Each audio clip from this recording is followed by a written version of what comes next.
Bible ஸ்டடிங்கிறதால நான் சங்கீதத்தில் 133 சங்கீதத்தை உங்களுக்கு சொல்லலான்னு ஒரு ஆசை.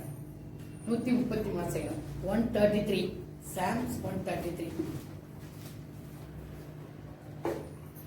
நாட ஆசையா இருக்கிறது வச்சு நம்ம பேசணும் அப்படின்னு கர்த்தர் இன்னைக்கு காரியத்தை வாக்கி செஞ்சார்.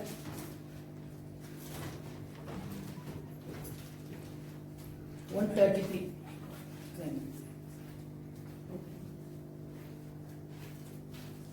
வாசிக்கிறீங்களா? இதோ சகோதரரே, ஒருமித்து வாசம் பண்ணுகிற எத்தனை நன்மையும் எத்தனை இன்பமானது. அது ஆரோனுடைய சிரசின் மேல் ஊற்றப்பட்டு அவனுடைய தாடியிலே வணிகிறது. அவருடைய அங்கிகளின் மேல் இறங்குகிறதுமான நல்ல தைலத்துக்கும் ஏர்மோனிலும் சியோன் பர்வதங்களிலும் இறங்கும் பணிக்கு ஒப்பாயிருக்கிறது. அங்கே கர்த்தர் என்றிருக்கும் ஆசீர்வாதத்தை ஜீவனையும் கட்டளையிடுகிறார். சகோதர சிநேகத்தை குறிச்சு பேசிருக்குது. நம்ம எப்படி ஒரு மன ஒற்றுமையா ஐக்கியமா இருந்தா நமக்கு என்னென்ன ஆசீர்வாதம் கிடைக்கும் சொல்றோம். அப்ப அந்த ஒரு மன ஒற்றுமை வரணும்னா நமக்குள்ள ஒரு ஐக்கியம் இருக்கணும், நமக்குள்ள ஒரு அன்பு இருக்கணும். ஒரு குடும்பமா இருக்கட்டும், ஒரு சபையா இருக்கட்டும், ஒரு ஊருக்குள்ளா இருக்கட்டும், நம்ம ஒரு மன ஒற்றுமையோட ஒரு ஐக்கியத்துல நம்ம வாழ்ந்தோம்னா, சகோதரர்கள் ஐக்கியத்துல வாழ்ந்தோம்னா நமக்கு என்னென்ன ஆசீர்வாதம் கிடைக்கும், அது எப்படி இருக்குதுங்கிற குறிச்சு இதுல போடுறது பாருங்க. சகோதரர் ஒருமித்து வாசம் எத்தனை நன்மையும் எத்தனை இன்பமானது. அப்படின்னா நம்ம ஒன்னா வாழ்றோம். நம்ம நினைக்கிறோம் இந்த காலத்துல அன்பெல்லாம் எல்லாம் தணிஞ்சு போச்சு. தங்கச்சி அண்ணன் தம்பி ஒருத்தருக்கு ஒருத்தர் சண்டை சச்சரவு பிரச்சனை போராட்டம் கோபம் எரிச்சல் நிறைய வருது. நான் என் பிள்ளைகளுக்கு எப்போதும் சொல்லுவேன், அடிக்கடி சொல்லுவேன் என் பிள்ளைங்க சமயத்துல யாரையாவது அவங்க மம்மி அவங்க சரியில்லை, அவங்க வீட்டுக்கு நான் வரமாட்டேன் அப்படின்னு சொல்லுவாங்க. அப்ப நான் அடிக்கடி சொல்றேன், எப்போதும் பிள்ளைகளுக்கு எல்லா பிள்ளைகளும் சொல்லுவேன், பிள்ளைகளுக்கு குற்றம் பார்க்கில் சுற்றம் இல்லை.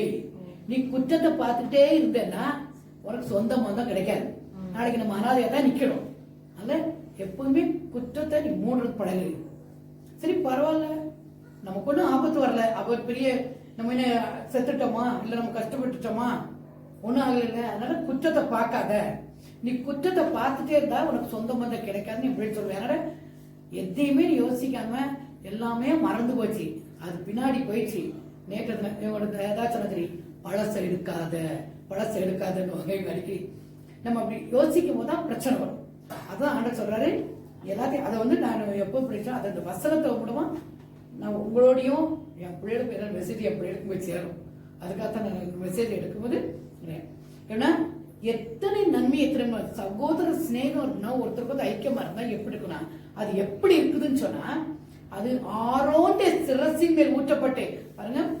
ஆரோன்றது ஆசாரியன், அவருடைய சிரசின் மேல் ஊற்றப்பட்டு அவர் தாடியில வடிகிறதும் அங்கிகள் மேல இறங்குகிறதுமான ஒரு நல்ல தைலத்துக்கும் எர்மோன் மேலும் அது எப்படின்னா தைலம் ஒரு அபிஷேக தைலத்துக்கு அதை ஒப்பிட்டு சொல்றாரு. நம்ம ஃப்ரெண்ட்ஷிப் நம்முடைய சகோதர சிநேகத்தை நம்ம ஒருத்தருக்கு அன்பா ஐக்கியத்துல இருந்தோம்னா நாங்க 9 பிள்ளைங்க 10 பேரை எங்களுக்கு பிரச்சனை தான் வச்சுட்டோம். ஆனா இன்னைக்கு வரைக்கும் 10 பேரை நாங்க எல்லாருமே ஒரு தங்கச்சி கூட இருந்தா, ஆனாலும் நாங்க 8 பேருமே சமய பேரை யாருக்காவது ஒருத்தருக்கு பிரச்சனை கூட நாங்க இன்னைக்கும் எல்லாரும் ஒருத்தருக்கு ஒருத்தர் போன் பண்ணி ஒருத்தருக்கு ஒருத்தர் பேசி ப்ரேயர் பண்ணுவோம். சின்ன விஷயம்னாலும் நாங்க பகிர்ந்துக்குவோம். பகிர்ந்து எல்லாருமே இன்னைக்கு வரைக்கும் எல்லாரும் தூரம் தான் இருக்கிறோம். ஆனாலும் 9 பேரை ஜெபம் பண்ணுவோம். வருஷத்துக்கு ஒன்னா சேரும்போது கூட எங்களுடைய நாங்க பழசெல்லாம் சொல்லி பேசி சிரிச்சு நாங்க சின்ன பிள்ளை வளர்ந்த வாழ்க்கை அதெல்லாம் நாங்க சொல்லி சிரிச்சு அந்த 3 days எங்களுக்கு ப்ரேயர் நல்லா இருக்கும். அதுல ஒரு சந்தோஷமா இருக்கும். இன்னைக்கும் அதை நினைப்பேன். அப்ப நான் சொல்லி நாங்க 9 பேர் ஐக்கியத்துல இருக்கிறோம். அது எங்க அப்பா அம்மா எங்களை வளர்த்துதா கத்திரிக்கிறப்ப எனக்கு தெரியாது. இன்னைக்கு வரைக்கும் கத்திருக்கு அவர் ஆசீர்வாதத்துல. அப்புறம் 3 பிள்ளைங்க இருக்கலாம், அதுக்குள்ள மறுபடியும் இருக்கலாம். இன்னும் ஒரு 5 பிள்ளைங்க இருக்கலாம், அக்கா தங்கச்சி இருக்கலாம். அப்ப நம்ம பிரச்சனைன்னு யோசிக்க கூடாது. விட்டுட்டோம்னா அப்படி நம்ம எல்லாத்தையும் விட்டுட்டு அவங்க மேல நம்ம அன்பு காட்டி பரவாயில்ல போட்டோம் அப்படின்னு நீங்க இருந்தீங்கன்னா அது எப்படி இருக்குதுன்னு சொன்னா ஒரு ஆச்சாரிய தலைமையில ஆண்டவர் ஒரு அபிஷேகத்தை தர ஒரு அபிஷேகம் அந்நிய அபிஷேகம் பயங்கரமான ஒரு ஆசீர்வாதம். அந்த அபிஷேக தைலத்தை உங்க தலைமையில ஊத்தி அது என்ன செய்யறாங்க வெறும் தலைமையில வைக்கிற அப்ப எவ்வளவு ஊத்திருக்காங்கன்னு பாருங்க. நிறைய அதை ஊற்றப்பட்டுங்க. அந்த தைலம் என்ன செய்யலாம் தலைமையில ஊத்தி அது அப்படியே வடிஞ்சு தாடியில அந்த ஆசாரியன் தாடியில வழி ட்ரெஸ்லாம் வளர்ந்துருக்கு. அப்ப நான் இதுக்கு ஒரு உண்மையா சொல்லுவேன். இதை குறித்து நம்ம விளக்கமா பேசலாம். அதுல ஒரு சகோதர சிநேகம்னு எனக்கு ஒரு ஆசை இருந்துச்சு. ஒரு பாட்டு பாடணும் அப்படின்னு ஒரு ஆசை. ஒரு பாட்டு பாடி இந்த மெசேஜ் குறித்து சொல்லும் போது பாடல் மூலமாவும் கர்த்தரோடு பேசணும், வசனம் மூலமாவும் பேசணும் சொல்லிட்டு அநாதி சிநேகத்தால்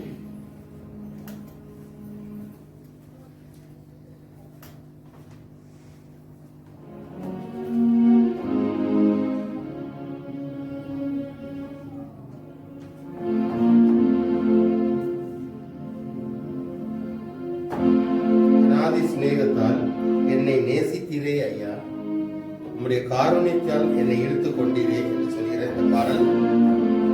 உங்க அன்பு பெரியது சிஸ்டர், நீங்க ஜெபத்துல சொன்னாங்க. உங்க அன்பு பெரியது, உங்க இரக்கம் பெரியது, உங்க கிருபை பெரியது, உங்களுடைய தயவு பெரியது. அல்லேலூயா. அநாதி சிநேகத்தால் என்னை நேசித்தீரையா, காருண்யத்தால் என்னை இழுத்துக் கொண்டீரே. அநாதி சிநேகத்தால் என்னை நேசித்தீரையா, காருண்யத்தால் என்னை இழுத்துக் கொண்டீரே. உங்க அன்பு பெரியது, உங்க இரக்கம் பெரியது, உங்க கிருபை பெரியது, உங்க தயவு பெரியது. சொல்லுங்க, உங்க அன்பு பெரியது, உங்க இரக்கம் பெரியது, உங்க கிருபை பெரியது, உங்க தயவு பெரியது. அநாதையாய் அலைந்த என்னை தேடி வந்தீரே, அன்பு காட்டி அரவணைத்து காத்து கொண்டீரே. சொல்லுவோம், அநாதையாய் அலைந்த என்னை தேடி வந்தீரே, அன்பு காட்டி அரவணைத்து காத்து கொண்டீரே. உங்க அன்பு பெரியது, உங்க இரக்கம் பெரியது, உங்க கிருபை பெரியது, உங்க தயவு பெரியது. உங்க அன்பு பெரியது, உங்க இரக்கம் பெரியது, உங்க கிருபை பெரியது, உங்க தயவு பெரியது. நிலையில்லா ஊரத்தில் அலைந்தேனையா, நிகரில்லாத இயேசுவை அழைத்துக் கொண்டீரே. நிலையில்லாத உலகத்தில் அலைந்தேனையா, நிகரில்லாத இயேசுவை அழைத்துக் கொண்டீரே. உங்க அன்பு பெரியது, உங்க இரக்கம் பெரியது, உங்க கிருபை பெரியது, உங்க தயவு பெரியது. உங்க அன்பு பெரியது, உங்க இரக்கம் பெரியது, உங்க கிருபை பெரியது, உங்க தயவு பெரியது. தாயின் கருவில் தோன்றும் முன்னே தெரிந்து கொண்டீரே, தாயை போல ஆற்றி தேற்றி நடத்தி வந்தீரே. சொல்லுங்க, தாயின் கருவில் தோன்றும் முன்னே தெரிந்து கொண்டீரே, தாயை போல ஆற்றி தேற்றி நடத்தி வந்தீரே. உங்க அன்பு பெரியது, உங்க இரக்கம் பெரியது, உங்க கிருபை பெரியது, உங்க தயவு பெரியது. உங்க அன்பு பெரியது, உங்க இரக்கம் பெரியது, உங்க கிருபை பெரியது, உங்க தயவு பெரியது.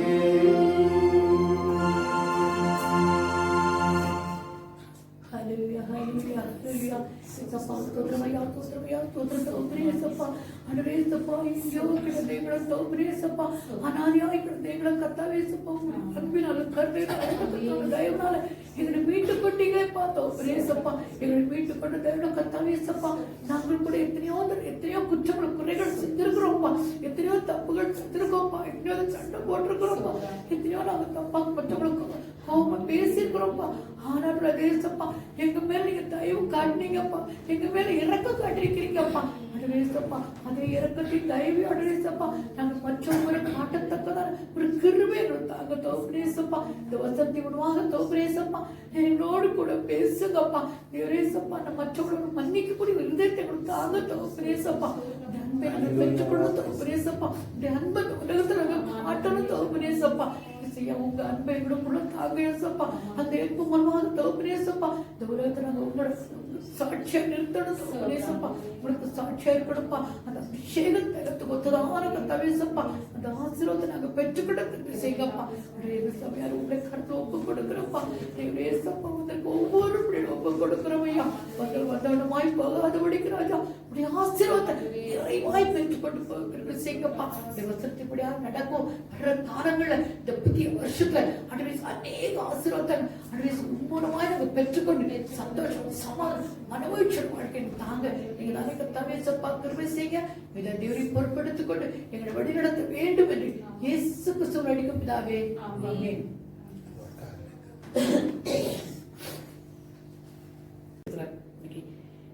இது எங்கெங்க போய் சேருமோ கர்த்தர் விரும்புற காரியத்தை செய்யுமானால் அதுவே ஆசீர்வாதம். பாருங்க இதுல 3 காரியங்கள் நான் உங்களுக்கு சின்ன குட்டி வசம் தான். எங்க வாலி போயிட்டு அடிக்க நம்ம மெமரி வசங்கள்னு சொல்லிக்கிறேங்க. ஏன்னா மனப்பாடம் பண்ண சொல்லுவேன், இந்த வசனம் மனப்பாடம் பண்ணிக்கங்கன்னு சொல்லுவேன். நான் மனப்பாடம் பண்ணிக்கிறேன். 3 காரியம். நம்முடைய சகோதர சிநேகம் எப்படி இருக்குன்னா ஃபர்ஸ்ட் தலைமையில ஊத்துற ஆயில் அபிஷேகத்தை கர்த்தருடைய அபிஷேகம் நம்ம தலைமையில இருக்குது. அப்போ ஆவி நான் எனக்குள்ள நான் நான் நினைச்சுக்கிறதுன்னா தலைமையில ஊத்தும் போது ஆவியில நம்ம கர்த்தருக்குள்ள வரணும். ஃபர்ஸ்ட் நமக்கு அந்த கேரக்டர்லாம் சேஞ்ச் ஆகணும்னா ஃபர்ஸ்ட் நம்ம ஆவிக்குள்ள வரணும். அப்ப ஆவிக்குள்ள வரணும் கர்த்தருடைய வசனத்தை நம்ம கேட்கணும். நிறைய கேட்கும் போது நம்ம ஆவிக்குள்ள வர முடியும். அடுத்தது தாடியில இறங்கிச்சுன்றாங்க. அப்ப நினைச்சேன் சிந்தை ஆத்மா.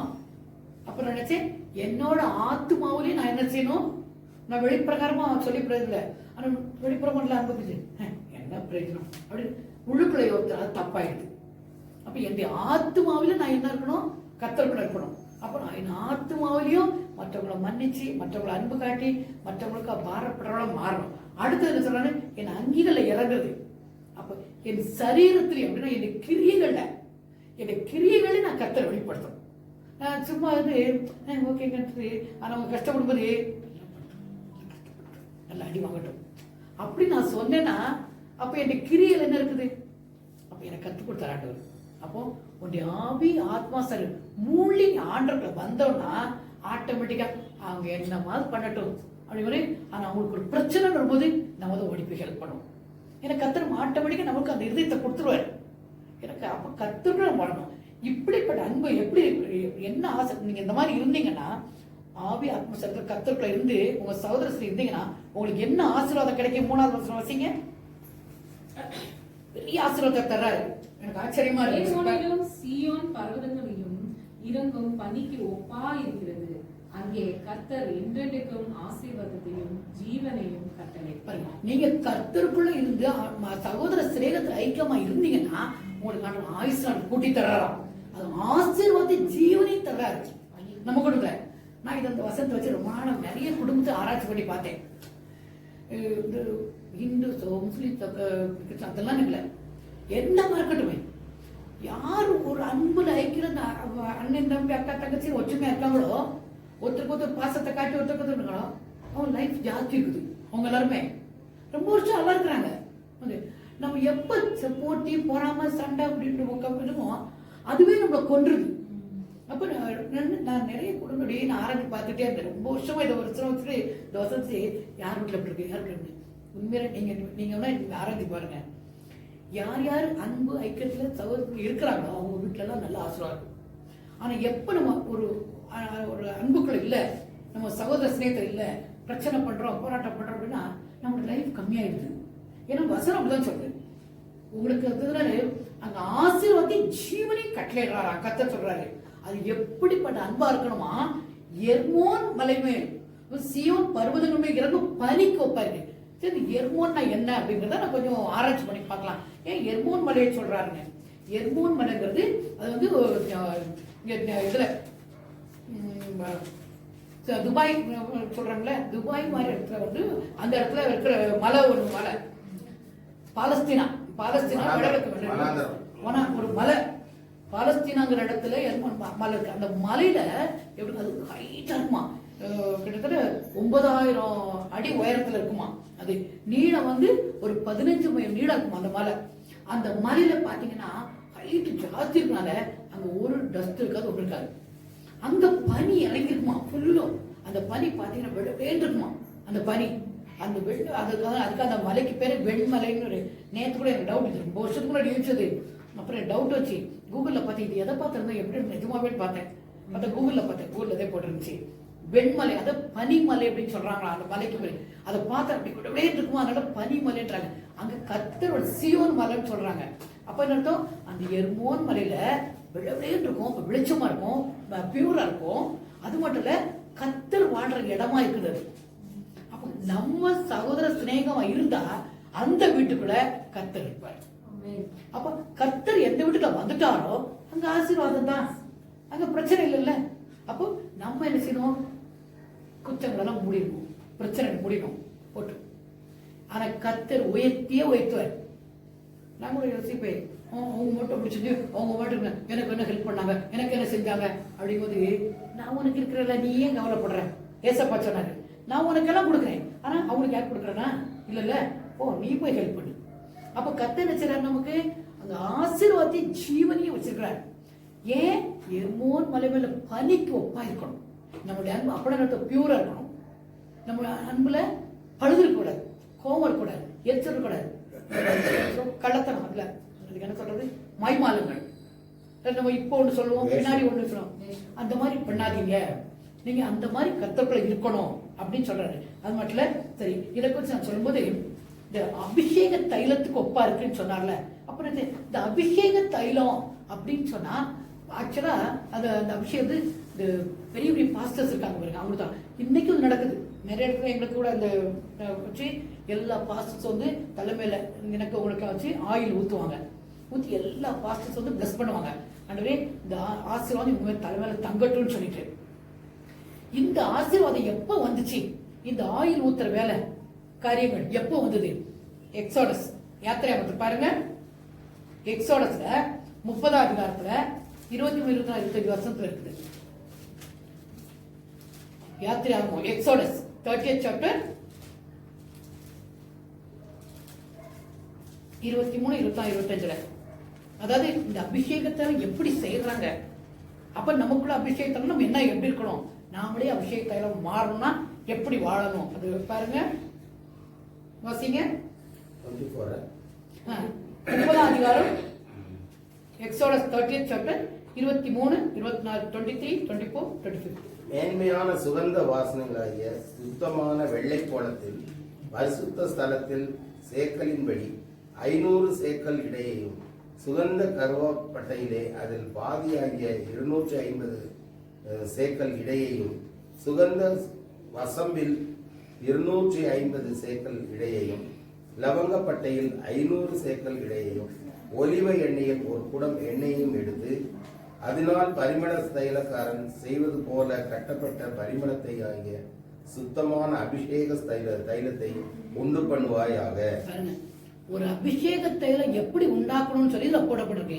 என்னென்ன சேர்க்கணுமா, வெள்ளை கோலம், கருவாப்பட்டை, அதை சுகந்த வசம்பு, லவங்கப்பட்டை, ஒரு நம்ம வீட்டுல யூஸ் பண்ற காரியங்கள்லாம் எல்லாமே இது வாசனை கொடுக்கக்கூடிய இந்த பொருளை வச்சு ஒலிவ எண்ணெய் சேர்த்து நமக்கு அபிஷேகத்தை செய்யறாங்க. ஆனா பைபிள் இதை வச்சு செய்யற முறையெல்லாம் அந்த ஊழியர் கத்து கொடுத்துருக்காரு. அதை மாதிரி செஞ்சு நம்ம யூஸ் பண்ணக்கூடாது, மனுஷங்க யூஸ் பண்ணக்கூடாதான். ஏன்னா அது வந்து கத்தருக்கு மட்டும்தான் உரியதான். ஏன்னா பயங்கர வாசனை அடிக்குமா, அந்த வாசனை கடவுளுக்கு பிடிக்குமா. அதை நீங்க திருப்பி அந்த பைபிள் வாசனை பார்த்தீங்கன்னா தெரியும், உங்களுக்கு நிறைய வருது. அதுல வந்து அந்த அந்த வாசனோட தைலத்தை செஞ்சு, ஓ நல்லா ரொம்ப வாசனையா இருக்கே, நம்ம கொஞ்சம் பூசிக்கலாமே அப்படின்னு மனுஷங்க நினைச்சாங்கன்னா மனுஷர்கள் அடைக்க முடியும் சொல்லிருக்காரு. நம்ம கர்த்தருடைய வசனம் சொல்லிருக்காரு. ஆனா இன்னைக்கு அது பழைய ஏற்பாட்டின் காலம் சொன்னாரு. இப்ப அதுல என்ன சொல்றாரு, இந்த சங்கீதத்துல என்ன சொல்றாரு, அந்த தைலத்தை நீங்களே ஒப்பாயிடுறீங்கன்றாரு. அந்த வாசனை தைலத்தை நீங்களே ஒப்பாயிடுறீங்க. நீங்களே அந்த அபிஷேக தைலம் போல, அபிஷேக தைலம் என்ன எப்படி வாசனை கொடுக்கும், அது நீங்களே வாசனை கொடுப்பீங்கன்றாரு. அந்த அதுக்கு பாருங்க 2 கொரிந்தியர் புதிய ஏற்பாட்டு புத்தகம். பழைய ஏற்பாட்டுல அந்த அபிஷேக தைலத்தை குறிச்சவரு இன்னைக்கு நம்மளையே சொல்றாரு. நீங்களே வாசனை கொடுக்க போறீங்கன்னு சொல்றாரு. எப்படி கொடுப்போம் நம்ம அதை பற்றி பார்க்கலாம். பாருங்க, நீங்க என்ன வாசனையா கொடுக்க போறீங்க? 2 கொரிந்தியர் 2 Corinthians 2nd chapter 14th verse. 2 கொரிந்தியர் 2ஆம் அதிகாரம் 14ஆம் வசனம் ஒவ்வொன்றா வச்சுக்கலாம். கிறிஸ்துவுக்குள் எப்பொழுதும் எங்களை வெற்றிகரம் பண்ணி எல்லா இடங்களிலும் எங்களை கொண்டு அவரை அறிகிற அறிவின் வாசனையை வெளிப்படுத்துகிற தேவனுக்கு ஸ்தோத்திரம். கிறிஸ்துக்குள் எப்பொழுதும் வெற்றி சேர்க்கப்பட்டு எல்லா இடங்களிலேயும் எங்களை கொண்டு அவரை அறிகிற அறிவின் வாசனை வெளிப்படுத்துகிற தேவனுக்கு சொல்றாங்க. எல்லா இடத்துலயும் நம்மளை வச்சு கர்த்தர், இவங்க கிறிஸ்தவங்க, இவங்க கர்த்தருடைய பிள்ளைங்க, இவங்க பைபிளை கேட்டா இவங்களுக்கு தெரியும், இவங்க வசனத்தை கேட்டா தெரியும், இவங்க உண்மையை பேசுவாங்க, இவங்க நல்லவங்களா இருப்பாங்க, சண்டை போட அப்படின்னு சொல்றாங்க பாருங்க. இந்த இடம் வாசனை ஆட்ட சொல்றாரு. கிறிஸ்துவை பற்றி அறிகிற அறிவின் வாசனையை வெளிப்படுத்துகிற தேவனுக்கு ஸ்தோத்திரம். அப்ப நம்மளை வச்சு என்ன சொல்றாரு? நீங்க கர்த்தருடைய பிள்ளைகளா இருந்தா, சகோதர அன்பா ஐக்கியமா இருந்தா, நம்ம ஒருத்தருக்கு பிரச்சனை இல்லாம நல்லா இருந்தோம்னா, மனசார எருமோன் மலையோட பனித்துளிக்கு மாதிரி அவ்வளவு பியூரா நம்ம கிளீனா இருந்தோம்னா, நம்ம தான் வாசனை அடிக்கிறவங்களா இருப்பாங்க. அந்த பரிமளத்தை தேவையில்லை. இப்போ இன்னைக்கு பரிமளத்தை அப்படிலாம் யாருமே செய்யல.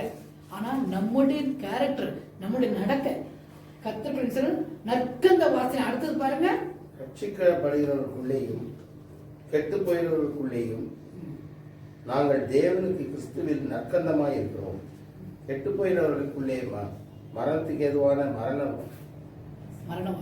வாசனையாகவும் ரட்சிக்கப்படுகிறவர்களுக்குள்ளே ஜீவனுக்கு ஏதுவான ஜீவ வாசனையாகவும் இருக்கிறோம். ரட்சிக்கப்படுகிறவர்களுக்கு நம்ம எப்படி இருக்கோமா? ஜீவ வாசனையா இருக்கும். அப்ப நீங்க தான் சரிங்க, மற்றவங்களுக்கு கர்த்தரை பத்தி சொல்லும் போது அவங்க கேட்டு குட்டிச்சாரா போகும்போது நீங்க என்ன சொல்லுவீங்க?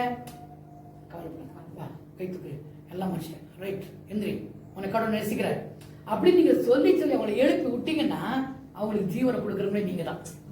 அப்ப கர்த்தர் சொல்றாரு என்ன சார்? ஒரு நாள் அவங்க சொல்லுவாங்க, ஐயோ நான் எவ்வளவு நினைப்பேன், நான் அடிக்கடி யோசிப்பேன். அதாவது சில சமயத்துல இந்த சொல்லுவாங்க, அவங்க கெட்டு போயிட்டாங்க, நான் சொல்லுவேன், என்கிட்ட ஒருத்தர் வச்சுறாங்க, என்ன செய்யறது, என் லைஃப் பேச்சு, நான் சொல்லுவேன், கவலைப்படாது சார், கர்த்தவங்க மன்னிக்கிறார், நம்மள மன்னிக்கிறோம், நமக்கு என்ன தெரியும். நான் சொல்லுவேன், எனக்கு நல்ல பேரண்ட்ஸ் இருந்தாங்க, எனக்கு அப்பா அம்மா நல்லா இருந்தாங்க, எங்க அப்பா அம்மா நல்லா வளர்த்து விட்டாங்க, இல்லைன்னா நான் கூட பாம்பேலையோ கல்கத்தாலோ இருந்திருக்கணும். யாருக்கு தெரியும்? எப்படி தெரியும்? நமக்கு ஒன்றும் தெரியாது. ஆனா கர்த்தர் நமக்குள்ள நமக்கு ஒரு நல்ல பேரண்ட்ஸ் கொடுத்து, நல்ல லைஃப் கொடுத்து நல்லா வச்சார். அப்படி நம்ம அவங்கள சொல்லும் போது அப்படியா, அப்ப என்னோட மன்னிப்பாரா? ஆமா, எல்லாத்தையும் எனக்கு கர்த்தருடைய ரத்தம் சகல பாவனைக்கு சுத்தம் பண்ணு சொல்லியிருக்குதுல்ல, கண்டிப்பா உங்களுக்கு எல்லாம் என்ன பாவனை கர்த்தர் மன்னிச்சுற அனுப்பிச்சுறாரு. அதுக்கப்புறம் சொல்றாரு, நம்ம கர்த்தரை அறியாத காலத்துல செஞ்ச பாவத்துல அதை நான் காணாமலே விட்டுட்டேன் போ. நான் கர்த்தரை அறிஞ்சிட்டு தப்பு செஞ்சாதான் தப்பு. நான் கர்த்தரை அறியாத காலத்துல எத்தனையோ தப்பு பண்ணிக்கலாம். அப்ப காணாத பவுல் சொல்றாரு, கர்த்தரை அறியாத காலத்துல செஞ்ச பாவத்தை காணாத ஒரு மாதிரி விட்டுறாரு. பரவாயில்ல பரவாயில்ல, நீ சின்ன பிள்ளை தெரியாம செஞ்ச விடு. அப்ப கடவுள் எவ்வளவு அன்பா இருக்கிறாரு பாருங்க, எவ்வளவு இறக்கமா இருக்கிறாரு. ஆனா அந்த இறக்கத்தை நம்ம காட்ட முடியுதா? நமக்கு அதே மாதிரி இருக்க முடியுதா? கொஞ்சம் கஷ்டம் தான். பயிற்சி எடுக்கும்போது ரொம்ப கஷ்டப்பட்டேன். நான் என்ன உங்களை மாதிரி நார்மலாலாம் நான் கிடையாது, நான் ரொம்ப கெட்டவளா இருப்பேன். ஆனால் கடவுள் என்னை கொண்டு வரும்போது எனக்கு கையை காலை ஒடிச்சு வச்சு என்னை கொண்டு வந்த மாதிரி பயங்கரம். ஆனால் இன்னைக்கு நான் யோசிக்கிறேன், பரவாயில்ல பரவாயில்ல. நான் நினைப்பேன், சில சமயம் காது கேட்கல கூட, எல்லா சத்தத்தையும் கேட்க கூட கடவுள் வச்சார்ல, அப்போ யாரும் திட்டு நமக்கு கேட்காது, நமக்கு திருப்பி கோவம் வராது.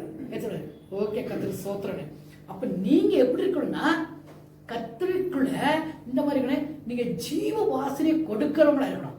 அது மட்டும் இல்ல, நம்ம மரணத்தை குறித்து நம்ம பேசும்போது ஆட்டோமேட்டிக்கா மரணத்தை குறித்து பயம் வந்து ஆண்டவர் பயம் வரும். அப்போ அவங்க என்ன செய்வாங்க? திருத்துவாங்க, நல்லா வாங்க. எனக்கு என்னைய திருத்துக்கு யாரும் இருந்தாங்க, அப்ப நான் மற்றவங்களை திருத்தி ஆகணும். அப்போ நான் ஆண்டவர்கிட்ட போகும்போது ஒரு கூட்ட ஜனத்தை ஆதாயப்படி ஆண்டவர்கிட்ட கொண்டு கொடுக்கணும்ல. அப்ப நான் மட்டும் நல்லா ஆகிட்டேன் போதும் ஆண்டவரே அப்படின்னு சொன்னா என்னத்துக்கு நரகத்துக்கு போட்டுருவேன். அப்ப நான் என்ன செய்யணும்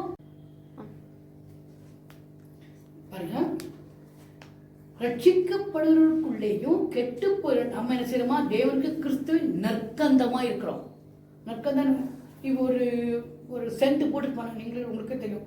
நம்ம பஸ்ஸில் போகும்போது யாராவது நம்மளோட கிராஸ் கம்மா கம்மான்னு வாசல் அடிக்கு சொல்கிறோமா? ஏன்னா நம்மளுக்கு சொல்கிறாங்களா அவங்க நான் சென்று போட்டிருக்கேன்னு? இல்லை. ஆனால் நமக்கு யாரோ வாசனை இருக்குது, யார் அப்படிதான் போல அப்படிதான் போல. அப்புறம் அந்த வாசனை சொல்லாமலே எப்படி தெரியுது? அந்த வாசனை நமக்கு தெரியுது. கர்த்தர் தான் சொல்றாரு, நீங்க யாரும் சொல்லவே வேண்டாம். உங்க ஆவி ஆத்மா சரீரத்தை உங்க நற்கிரியின் மூலமா நீங்க காட்டும் போது ஆட்டோமேட்டிக்கா ஐயோ அவங்க கிறிஸ்தவங்க, அவங்க மேல கை வைக்க முடியாது, ஏன்னா நம்ம மேல வச்சாங்கன்னா அவனுக்கு அடி அது கெட்டு போறேன்னு மரண வாசனை. இப்போ நம்ம வந்து ஆட்டோட சொல்லிட்டு போறோமா, ஆட்டு ஏதாவது இவனை சொல்லி கொல்லணுமே அப்படின்னு நினைச்சாங்க சரி, அவங்க தான் ஆட்டி விடுவாங்க. நான் நிறைய என் லைஃப்பில் பார்த்துருக்கேன்ப்பா, கையை காலை உடச்சி வைக்க பாருன்னுவாங்களா, கடைசி 2 நாள் கழிச்சு அவங்க கை கால் உடஞ்சி கிடக்கும். நான் நினைப்பேன் ஏன் என்னை அடிக்க நினச்சிங்களா? என்ன சொல்வேன், என்னை அடிக்க நினச்சிங்களா? ஏன் அடிக்க நினச்சி என்கிட்ட கேட்டு அடிக்கலாம்ல, என்னத்துக்குன்னு சொல்வேன். நானே சிரிச்சுட்டே சொல்வேன். உங்களுக்கு ஆட்டோமேட்டிக்காக அவங்க திருந்துவாங்க. அப்போ நம்ம என்ன செய்யணும், நமக்கு யாராவது விரோதமாக செய்யும் போது அவங்களுக்கு மரண வாசனை ஆண்டவர் வெளிப்படுத்துவார் இல்லையா? கர்த்தருக்குள்ள நம்ம இருந்து போய்கிட்டே இருந்தோம்னா நம்மளுடைய வாழ்க்கை நம்ம சொல்ல வேண்டியதே இல்லை. நம்முடைய நற்கிரியைகள் மூலமா, நம்ம காரியங்கள் மூலமா, நம்ம நடக்க செய்க செயல் பேச்சு இது மூலமா நம்ம என்ன செய்யறோம், கர்த்தருக்கு நற்கந்த வாசனையா இருக்கிறோம். அப்படின்னு நான் கர்த்தர் நான் கர்த்தர் அப்படின்னு சொல்ல வேண்டியதே இல்லை. நான் சென்று போட்டிருக்கேன்னு சொல்ல வேண்டியதே இல்லை. ஆனால் நம்ம என்ன செய்வோம், நம்முடைய வாசனை ஆட்டோமேட்டிக்கா போகும். சரி, இந்த அப்ப கர்த்தர் சரி உங்களுக்கு இந்த இந்த வாசனை வர்றதுக்கு நம்ம என்ன செய்யணும் அப்படிங்கிறத நான் யோசித்து பார்த்தேன். இந்த அளவுக்கு வரணும்னா என்ன செய்யலாம்? சரி, அது அபிஷேக தைலத்துக்கு என்னென்ன போட்டாங்கன்னு சொல்லுங்க கொஞ்சம் ஞாபகம் இருக்கா? ஓகே, பட்டை, சரி பாருங்க, வெள்ளைப்போளம். அந்த வெள்ளைப்போளம்ன்றது என்ன தெரியுமா? பால்சம் செடி அப்படின்னு சொல்றாங்களே, கர்பேசின்னு ஒரு அந்த செடியா, அந்த கம்மிப்புறான்னு ஒரு செடி, அந்த செடியெல்லாம் தமிழ்ல பால்சம் செடின்றாங்க. அந்த பால்சம் செடியை இங்கே கட் பண்ணினா பிசின் அதுலேருந்து வருமா, அந்த பிசுன்னு சேர்த்து அது ரொம்ப வாசனையா இருக்குமா. ரப்பர் தோட்டத்தெல்லாம் பார்த்துருப்பீங்களே, அப்படியே கட் பண்ணிவிட்டா பிசின். அதே மாதிரி இந்த பால்சம் செடி வந்து அதை கட் பண்ணிட்டா ஒரு அப்படியே கட் பண்ணிவிட்டா அது வந்து வடியுமா. அதுதான் அந்த வெள்ளைப்போளன்றது. ஏசாமி பிறந்தப்போ ராஜா வந்து கொடுக்குறாங்க அந்த வெள்ளைப்போளம், ரொம்ப காஸ்ட்லியா, அது வாசனை நல்லா இருக்குமா. அது எப்ப கிடைக்குது, அந்த பால்சம் செடி தன்னை கட் பண்றதுக்கு விட்டு கொடுத்ததுனால. பால்சம் செடி விட்டு அது என்னை கட் பண்ணாது அப்படின்னு சொன்னா உங்களுக்கு கிடைக்குமா? இந்த ரப்பர் மரம் என்னை கட் பண்ணாத ரப்பர் கிடைக்குமா நமக்கு? அப்போ கர்த்தர் சொல்றாரு, நீங்க வாசனை அடிக்கணும்னா உங்களை கட் பண்ண விட்டு கொடுங்க. கட் பண்ண அர்த்தம் நம்மளை திட்டும் போது ஓகே சொல்றேன், பட்டையை குத்து கொடு போல என்ன பேசிட்டாங்க, நம்ம குத்துறாங்கல்ல, நமக்கு வலிக்குதுல்ல, அப்போ நமக்கு எவ்வளவு கஷ்டம் வருது. அப்போ ஆண்டவர் நீங்க கட் பண்ணக்கு உங்களை விட்டு கொடுக்குறீங்கன்னு அர்த்தம். அப்புறம் நானும் ஐயோ இப்படி வரணும், கூர் கூர் கூர் வேண்டாம் வேண்டாம் வேண்டாம் விட்டு கத்தல் அப்படின்னு நம்மளை கண்ட்ரோலுக்கு கொண்டு வர்றது கொஞ்சம் கஷ்டம், ரொம்ப கஷ்டம், கொஞ்சம் ரொம்ப கஷ்டம். ஆனா நீங்க அது பழகிட்டீங்கன்னு வச்சுக்கோங்க, அது ரொம்ப ஈஸியா இருக்கும். அப்புறம் எனக்கு சிரிப்புன்னா, நான் சில சமயத்தில் இந்த மாதிரி அப்படின்னா நான் இவ்வளோ திட்டுறேன், இந்த மரமண்டைக்கு புரியவே மாட்டேங்குதே, இவன் சும்மாவே இருக்காளே, அப்படியா சரி விடுங்க அப்படின்னு திட்டுனா, உனக்கு ரோசமே வரலையா, உனக்கு கோவமே வரலையா, உனக்கு எரிச்சலே வரல. அப்போ என்ன நினைக்கிறாங்க, நம்ம திருப்பி திட்டணும், சண்டை போடணும்னு நினைக்கிறாங்க. சொல்லிக்கோ, எனக்கு என்ன வந்தது, என் உடம்புல இங்கேயும் வலி இல்லை, போறேன். அப்புறம் அசட்டே நம்ம அப்படி இருந்தா கத்தது அந்த வலியெல்லாம் நம்ம பொறுத்துட்டு போயிட்டோம்னா நம்ம என்ன செய்யறோமா, அந்த செடியை கட் பண்றதுக்கு விட்டு கொடுத்துருக்கோம். அப்ப நம்மகிட்ட இருந்து என்ன வழியுது, வெள்ளைப்போளம். கத்தது நீங்க உங்களை யாராவது கொத்து போல பேசும்போது நீங்க உங்களை விட்டு கொடுத்தீங்கன்னா நீங்க தான் வெள்ளைப்போளத்தை ரசத்தை போல இருக்கிறீங்க அர்த்தம். அதில் பிசு. சரி, அடுத்தது பட்டையை குறித்து யோசித்தேன். லவங்கப்பட்டை, கிராம்பு சொல்றாங்கல்ல, இந்த பட்டைகளை எப்படி இருக்குன்னு சொன்னா, சுகந்த வாசனைப்பட்ட லவங்கப்பட்டெல்லாம் மரத்தின் மேல் தோல் தானே, அதை உரிச்சு தானே எடுக்கிறோம் நம்ம. அப்போ உரிச்சு எடுக்கும் போது அப்போ நம்ம என்ன அர்த்தம், நம்ம தோலை விட்டு கொடுக்கணும், நம்மளோட தோலை உரிக்கணும், தோல் உரிக்கணும். அடிக்கடி இந்த ஜாதியை பத்தி பேசுவாங்க பாருங்க. நான் சொல்லுவேன், இந்த வெள்ளாடு செம்மறாடி எப்படி தெரியும் உங்களுக்கு, வால் இவ்வளோண்டு இலை அது இது முடிய வச்சாதான் தெரியும். இல்லை உரிச்சு போட தெரியுமா? சில சமயம் நாயை கூட தெரிய மாட்டேங்குது எனக்கு. நாய் கூட பார்த்து வெள்ளாடு செம்மறாடி மாதிரி தான் தெரியுது. போயிருக்கீங்கல்ல மட்டன் ஷாப்பு, எல்லா தோலையும் உரிச்சிடுறாங்கல்ல. ஆனா வால்ல பாத்தீங்களா கொஞ்சம் முடி விட்டுருப்பான். இல்லைன்னா தெரியாது. அது என்ன ஆடு? வெள்ளாடா செம்மறியாடா? ಮೇಕೆನಾ ಕುರಿನಾ? ಕುರಿ ನಮಗೆ ಯಾವ ಥರ ಅದು ಒಳ್ಳೇದು. ಕುರಿ ಮೇಕೆ ಮಾಂಸನೇ ಒಳ್ಳೇದು ಅಂತ ತಿಂತಾರೆ ಎಲ್ಲ. குரி நமக்கு அதான் டிஃபரெண்ட்டை கண்டுபிடிக்கிறதுக்காக நமக்கு வச்சிருக்காங்கல்ல. நான் சொல்லுவேன் எல்லா தோலையும் முடிச்சுட்டு உங்களால் டிஃபரெண்ட் கண்டுபிடிக்க முடியுமா? நான் சொல்லுவேன் நான் உயர்ந்த ஜாதி நீ கீழ் ஜாதின்னு சொல்றீங்கல்ல. தோலை உரிச்சிட்டாக்கா வெள்ளை சிவப்பு கருப்பு எல்லாரும் ஒண்ணு சொல்லுங்க. தோல் தானே கருப்பா இருக்கிறாங்க, சிவப்பா இருக்கிறாங்க, மூஞ்சி இப்படி இருக்குது அப்படி இருக்குது அதெல்லாம் பார்க்குறோம். தோலை உரிச்சிட்டாக்கா எல்லாம் ஒரே மாதிரி அவ்வளோதான். அதான் சொல்லி அப்போ இந்த பட்டை உரிக்கப்படணும். அப்படி உரிச்சா தான் உங்களுக்கு லவங்கப்பட்டை கிராம் வந்துருந்தா இருக்கு பாருங்க, அந்த வாசனைப்பட்ட வாசனை இதெல்லாம் நம்ம லவங்கெல்லாம் எடுத்துட்டோம்னா அந்த பட்டை போல நம்மளை உரிக்கப்படணும். அப்போ நமக்குள்ள இருக்கணும் வித்தியாசம் பாராட்டக்கூடிய எண்ணத்தை நம்ம எடுத்துடணும். தோல் உரிக்கப்படணும். அப்போ நமக்குள்ள கத்தர் தோல் உரிச்சு போட்டாருன்னா நம்ம என்ன செய்வோம்? எல்லாம் ஒன்று தான் கொடுங்க.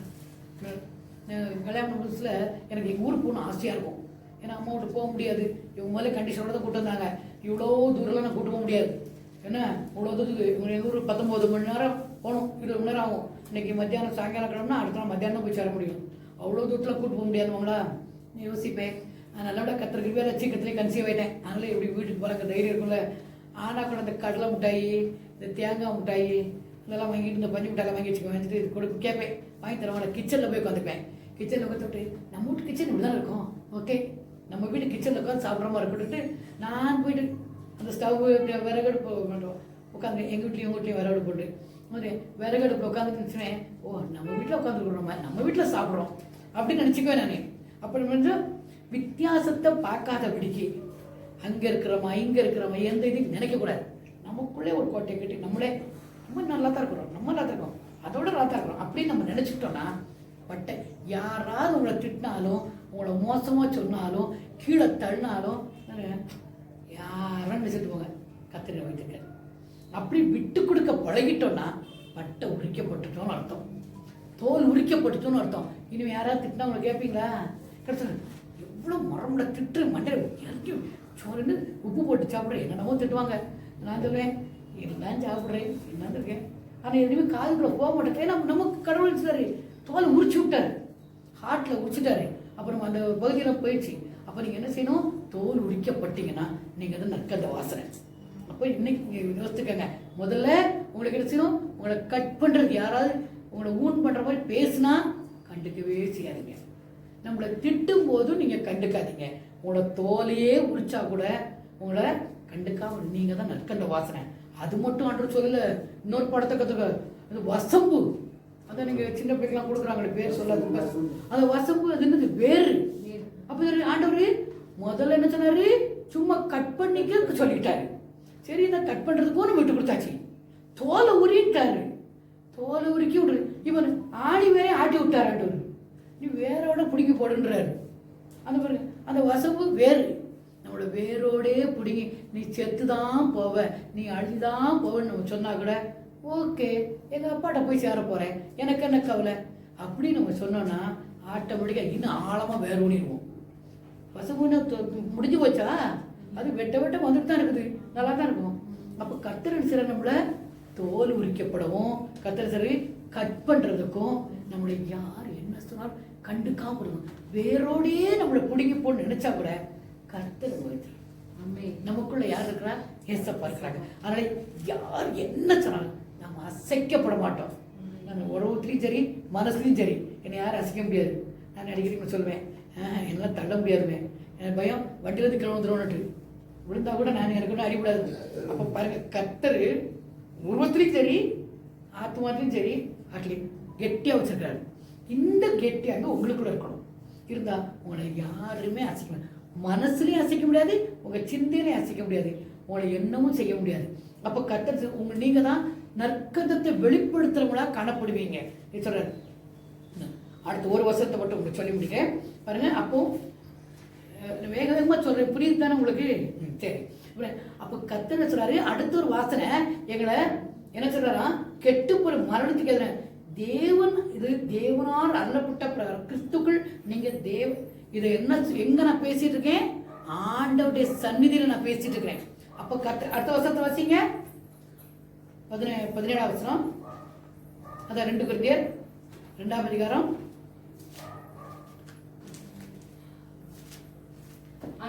அநேகரை போல நாங்கள் தேவ வசனத்தையும் கலப்பாய் பேசாமல் துப்புரவாகவும் தேவனால் அருளப்பட்டு பிரகாரமாகவும் கிறிஸ்துவுக்குள் தேவ சந்ததியில் பேசுகிறோம். கர்த்தருடைய வசனத்தை நான் மிக்ஸ் பண்ணி குழப்பி சொல்றேன்னு நினைக்காதீங்க. எனக்கு ஆண்டு வெளிப்படுத்தின கொடுத்ததை நான் சொல்றேன். பவுல் சொல்றாரு, நான் சூப்பரா கிளீனா பேசுறேன், நான் வந்து மிக்ஸ் பண்ணி பேசல அப்படின்னாரு. அதனால உங்ககிட்ட இருக்கிற பைபிளையே வாசிக்க சொல்றேன். ஏன்னா அதே வசனம் தானே போடுறது. அப்போ கர்த்தர் அந்த வசனத்தை சொன்னார்னா அதை அப்படி நம்மளை வாழ வைப்பார், நம்மளை செஞ்சே செய்வாரு. நமக்கு கர்த்தருக்கா விட்டு கொடுத்தவங்க கெட்டு போறதே இல்லைன்னு வேணும் அடிக்கடி சொல்லுவேன். நம்ம விட்டு கொடுத்து யாரும் கெட்டு போறது இல்லை. அதனால விட்டு கொடுக்குற பிரச்சனை இல்லை. நம்ம விட்டு கொடுக்கும் போது கர்த்தனை உயர்த்த வல்லவராகிறார். அது எப்படிப்பட்டதா இருக்குன்னா, அது அந்த எர்மோன் மலையில இருக்கிற ஒரு நல்ல பனித்துளிக்கு ஒப்பா இருக்கிறீங்க. அப்ப இன்றைக்கு நீங்க தீர்மானிங்க, கர்த்தாவே எங்களை உங்களை அறிகிற அறிவின் வாசனை வெளிப்படுத்துறேன். அது என்ன நற்கந்தம், நற்கந்தம் எவ்வளவு வாசனை இல்ல. அப்ப நீங்க என்ன எப்படி இருக்கீங்கன்னா, கர்த்தருடைய வசனத்தை இப்படி நடக்கும் போது, கர்த்தருக்குள்ள நீங்க வாடும் போது, கர்த்தருக்குள்ள கிரியை வெளிப்படுத்தும் போது நீங்க தான் நற்கந்த வாசனை. அப்ப கர்த்தருடைய வசனத்தை உங்க மூலமா என்ன சொல்ற ஆண்டவர் வெளிப்படுத்தி கொடுப்பாரு. அப்ப நீங்க போகிற இடம் என்ன சொல்றாரு, அங்க ஆசீர்வாதத்தையும் என்ன சொல்றாரு, ஜீவனையும் வைக்கிறேன்றாரு. அப்ப நீங்க எங்க போறீங்களோ, எந்த இடத்துல போய் ஆண்டை பத்தி சொல்றீங்களோ, யாரை நீங்க கீழே விழுந்து கிடக்கணும் கை தூக்கி விடுறீங்களோ, அந்த இடத்துல ஜீவனும் ஆசீர்வாதம் அவங்களுக்கு அதிகமா கிடைக்கும். அப்ப நம்மளால ஒருத்தருக்கு ஜீவன் பெற நல்லது தானே, நம்மளால ஒருத்தருக்கு ஆசீர்வதிக்கப்பட்ட நல்லது தானே. அப்ப நீங்க என்ன சொல்லுங்க, இன்னைக்கு தீர்மானம் எடுங்க. ஆண்டவரே நான் தீர்மானம் எடுப்பேன், ரொம்ப கஷ்டப்பட்டேன், ஆனால் நான் உங்களுக்கு ஈஸியாக சொல்றேன்னு நினைக்காதீங்க. என்னை நீ யார் திட்டினான்னு நான் கண்டுக்காம இருக்கிறதுக்கு எனக்கு பலம் தாங்க. சொல்லுங்க, என்னை கட் பண்றதுக்கு ஓகே ஆண்டவரே, என்னை பட்டை குத்துக்குள் போல பேசுவாங்க, நான் விட்டு கொடுக்கணும். போட்டு இன்னைக்கு பேசுவாங்க, நாளைக்கு யோசிப்பாங்க, ஐயோ நமக்கு தெரியாம பேசிட்டேன், தப்பு விட்டவே யோசிப்பாங்க. அவங்க திருந்துறதுக்கு கொஞ்ச நாள் ஆகலாம், ரொம்ப நாள் ஆகலாம். ஆனா நம்ம ஒண்ணு குறைஞ்சு போறது இல்லையே. நம்மள அடிக்கடி சொல்லுவாங்க, என்ன சொல்லுவாங்க, ஏன்னா என் வீட்டு யாராவது சொல்றேன், என் வீட்டு சாப்பாடை நான் சாப்பிட்றேன், உங்க வீட்டு சாப்பாடை நீங்க சாப்பிட்றீங்க, உங்ககிட்ட காசு இருந்தா எனக்கு என்ன லாபம், அதே மாதிரி என்கிட்ட காசு உங்களுக்கு என்ன லாபம், இந்த காசு அங்கங்க போனா தானே. அப்போ நான் சொல்வேன், நான் என்னோட லைஃப் எனக்கு, நீங்க என்னை திட்டுறதுனாலையோ என்னை கொல்றதுனாலையோ எனக்கு ஒன்றும் ஆக போறதில்லை. அதனால நீங்க என்ன செய்யுங்க, உங்களை கட் பண்றதுக்கு விட்டு கொடுத்தீங்கன்னா பரிமள தைலம் போல நீங்க வீசுவீங்க. அடுத்தது உங்களை உரிக்கிறதுக்கும் கொஞ்சம் கஷ்டமான காரியம் தான். உரிக்கிறதுக்கு உங்களை விட்டு கொடுத்தீங்கன்னா நீங்க தான் நற்கந்த வாசனைங்க. எல்லாம் சேரும்போது உங்க தலைமையில அடுத்து அபிஷேகம், அந்த ஒலிவ எண்ணெய கடைசி என்ன முடிக்கிறார் அவரு, இத்தனை பட்டைகளெல்லாம் போட்டு எக்ஸோடஸ்ல 30ஆம் அதிகாரத்தை சொல்றாரு, கருவப்பட்டை, லவங்கம், வாசனப்பட்டை இதெல்லாம் போட்டு வசம்பெல்லாம் போட்டு பரிமள தைலெல்லாம் ஊற்றி அது மேலே ஒலிவ எண்ணெயை ஊற்றி ஒரு வாசனை எண்ணெய் தயாரிக்கிறாங்க.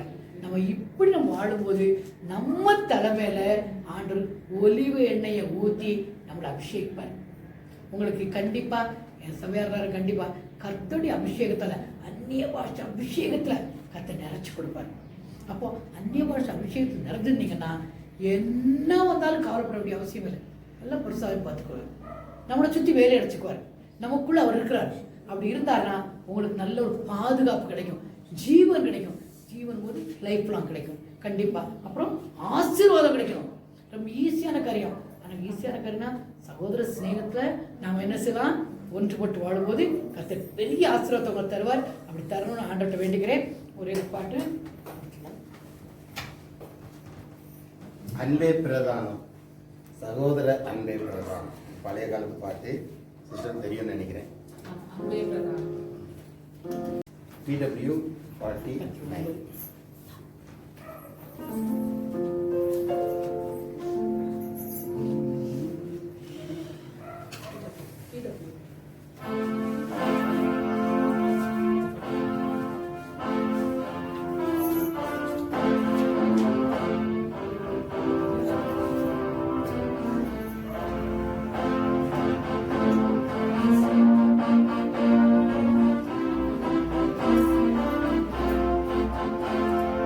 அன்பே பிரதானம் சகோதர அன்பே பிரதானம்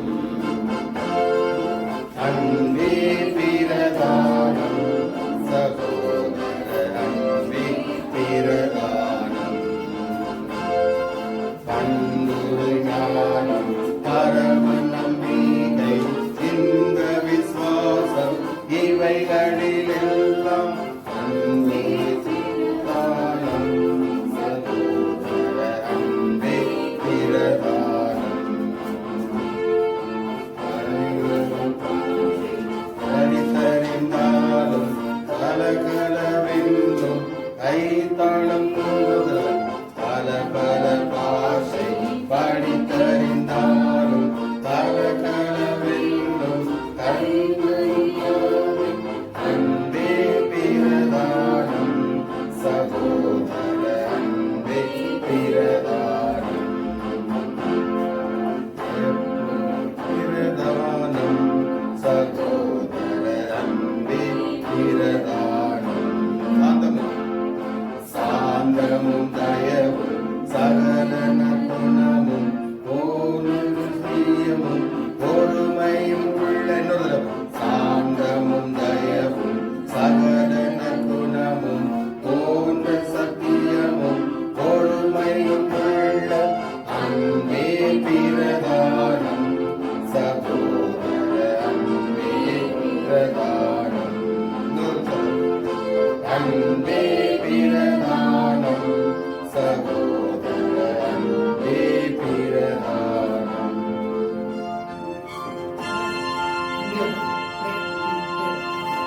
கண்களை மூடி அப்படியே ஜெபிப்போம். கர்த்தருக்கு ஸ்தோத்திரம் பண்ணுவோம். அல்லேலூயா. கர்த்தாவே உங்க நன்றி நன்றி நன்றி. இந்த கூட்டத்துல கர்த்தரை எங்களை கொண்டு வந்ததுக்காய் ஸ்தோத்திரம். நம்முடைய ஆலயத்துல நாங்க கைத்திருக்க கிருபை செய்தீரே.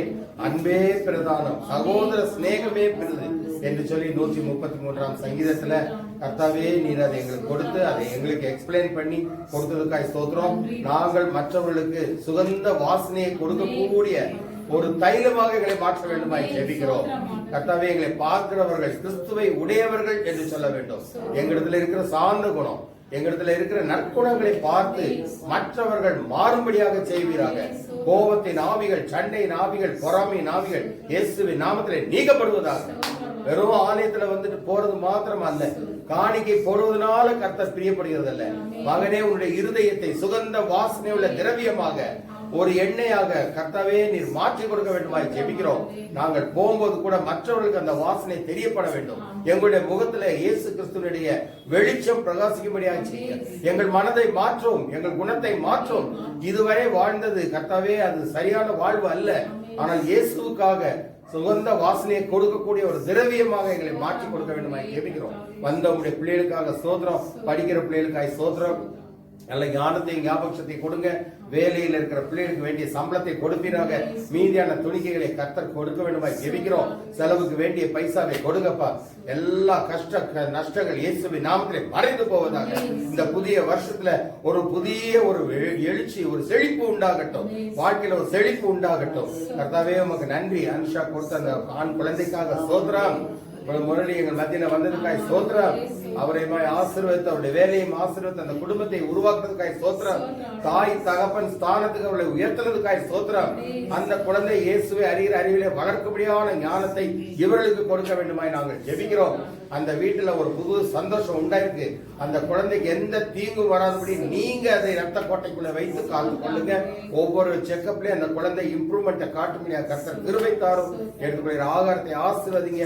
இங்க வந்திருக்கிற ஒவ்வொரு பிள்ளைகளுக்கு வேண்டிய ஆகாரத்தை கொடுத்து ஒவ்வொரு நாளும் நாங்கள் கிறிஸ்துவுக்குள் வளரும்படியாக கிருபை தாருங்க. ஆலயத்துல வந்து போகிறவர்களாய் மாத்திரமல்ல, கர்த்தருடைய வசனத்தை பிடித்து அது கர்த்தாவே அதனால நாங்கள் இன்னுமாய் கர்த்தருக்குள் செழிக்க நீர் கிருபை தாருங்க. கொடுத்த காணிக்கையை ஆசீர்வதியும். மறுபடியுமாய் இந்த வாரத்துல நாங்க வந்து சேர இன்னும் ஒரு வாரம் எங்களுக்கு இருக்குது. அந்த கடைசி வாரத்தோட இந்த மாசத்தை முடிக்க போயிடும். கர்த்தாவே இந்த 2வது மாசத்துக்குள்ள கால் வைக்க போயிடும். நீதாமே எங்களுக்கு எல்லா நன்மைகளையும் செய்து எங்களை பலப்படுத்தி ஆசீர்வதித்து காத்துக் கொள்ளுங்க.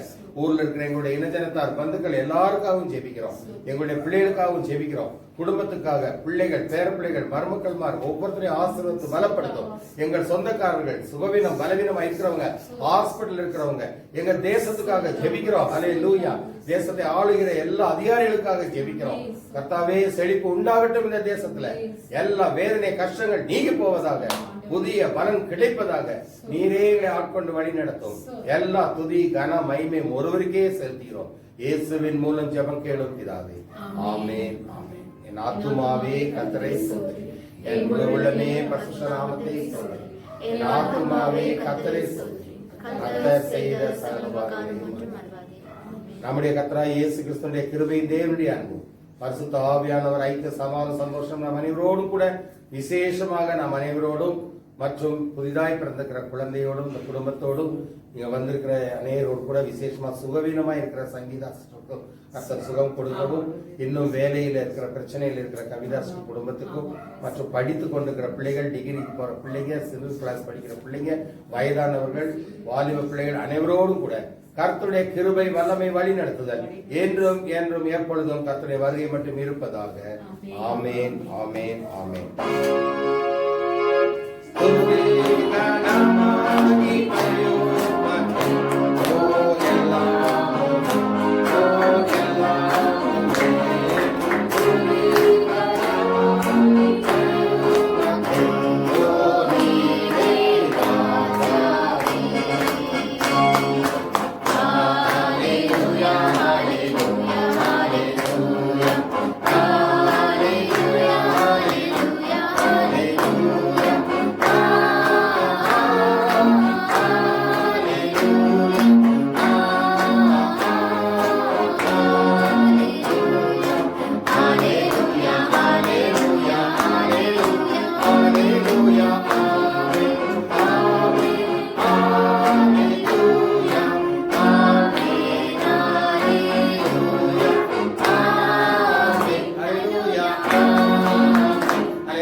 அல்லேலூயா. அல்லேலூயா. இயேசப்பா உங்க எல்லாரையும் ஆசீர்வதிப்பார்.